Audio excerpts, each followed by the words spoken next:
Kisah Nabi Ayub yang sabar menghadapi 3 ujian dalam hidup. 1.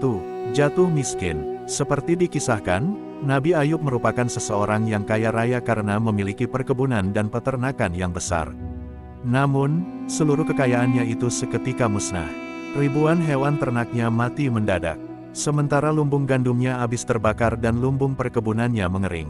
Akhirnya, Nabi Ayub jatuh miskin dan hidup sengsara karena serba kekurangan. Bahkan, istrinya sampai harus bekerja kepada orang lain agar dapat membeli makanan dan merawat Nabi Ayub.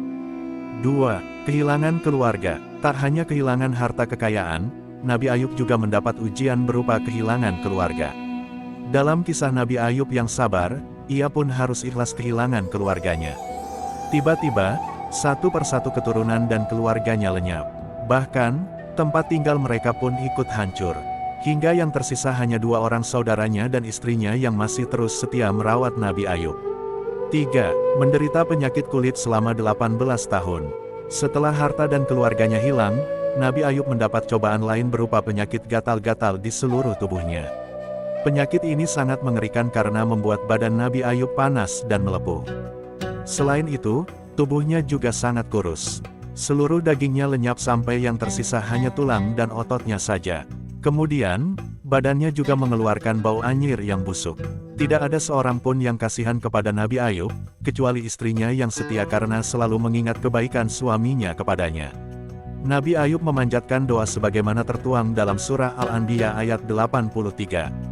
Yang artinya, "Ya Tuhanku, sesungguhnya, aku telah ditimpa penyakit, padahal Engkau Tuhan yang Maha Penyayang dari semua yang penyayang." Allah rupanya mendengar doa Nabi Ayub. Allah pun menurunkan wahyunya kepada Nabi Ayub seperti tertuang dalam surah Sad ayat 42 sebagai berikut, yang artinya, "Hantamkanlah kakimu, inilah air yang sejuk untuk mandi dan untuk minum." Seketika tanah yang diinjaknya mengeluarkan sumber air yang dapat digunakan untuk minum dan mandi. Nabi Ayub pun meminum air itu dan kemudian mandi. Seketika seluruh penyakit yang ada di tubuhnya sembuh. Allah juga mengembalikan seluruh harta dan keluarganya yang sempat hilang. Bahkan, Allah melipat gandakan harta dan keturunannya. Setelah itu, ia kembali hidup bahagia bersama istri dan keluarganya.